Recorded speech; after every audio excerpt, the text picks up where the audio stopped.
Birinji bölüm magtymly Pragynyň eserleriniň umum adamlar sivilizasiýasyna orny diýilip atlanyrlyp, ol halkara ynsanperwer alamlary we ösüş universitetine geçirildi. Onda forum atnaşmagyna gelen daşary ýurtly Sana Saud Arabistany padşahlygynyň, Birleşen Arap Emirlikläriniň Oman sultanlygynyň, Bahreyn padşahlygynyň ýokary wezipeli ýolbaşçy wekilleri we beýlekler çykyş etdiler.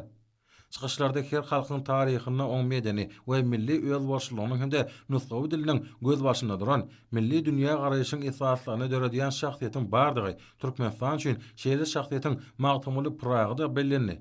Nusgawy türkmen edebiýatyny esaslanjy bolmak bilen şahyr, diňe bir öz ýaşan döwrüne däl etsem, ähli nesiller üçin gymmatly dörejilik mirasyny bagş etdi. Erkwata on eserleri onlarca yurtlarda neşer edildi ve Pragynyň dörejilik mirasyny adamlaryň altyn genji hazinasy diýip anlamly atlanyp bolar diýip çykyşlarda bellendi. Şeýle-de çykyşlarda noktaşy ýaly magtymly Pragy türkmeniň ruhy sütunlarynyň biri bolmak bilen halkyň durmuşyna we terbiýe mektebine münasip orny eýilýär. Ýitidekini filosofik dünýä garaýşly akyllar şahyryň dörejiligi türkmen halkynyň ruhy dünýäsiniň, ene diliniň, çuň mazmunly edebi mirasynyň özbaşly ýaşaýyş medeniýetiniň ýaşnetli ýokary ahlak ýöreglerine laýyklykda terbiýelemek milli mektebidir. Beýik şahyryň dörejiligi insanyna iň gowy häsiýetleri, ruhy ahlak, taýdan päkligi, dogruçylygy, ýylgyna, watana we paýlygy, lewzi halallygy, alma bilime, amtylşy, bilesigeljiligi terbiýeleýär. Mihmanlar Türkmenistanyň UNESCO-nyň garamagyna hödürlän magtymly Pragynyň golýazmalar toplumyny we guramanyň dünýäniň hakydasy maksatnamasynyň halkara sanawyna girizmek hakynaky şödgüdiniň bir agzdan kabul edilenini aýratyn bellediler hemde bu wakanyň ören gowunlyjydygyny aýtdylar.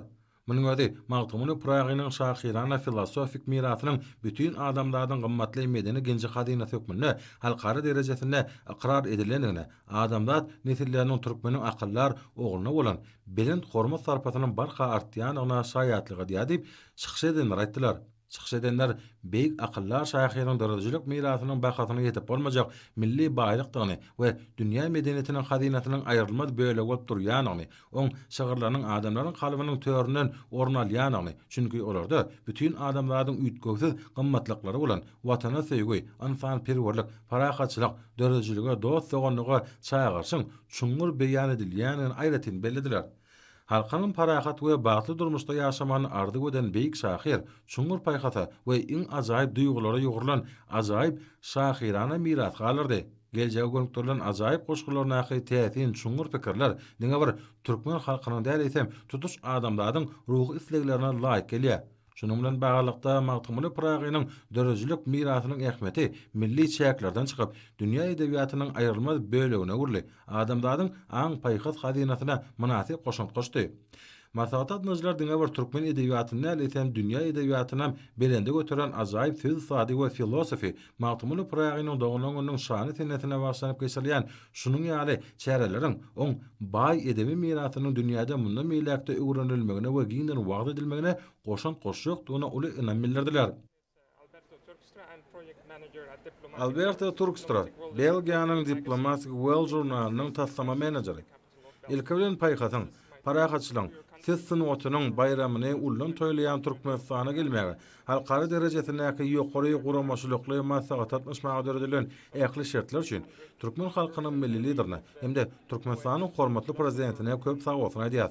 Magtymly Pragynyň pelsepewi hemde paýhasy oý pikirleri ýa-da döwürde hasa möhüm ähmeti eder.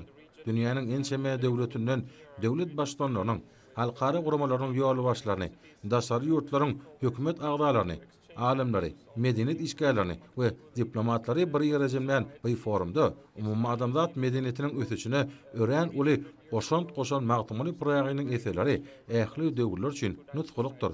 Bedenli türkmen şahyrynyň şagyrlaryny öz dilimizde okap bilýär, öwrenip bilýär.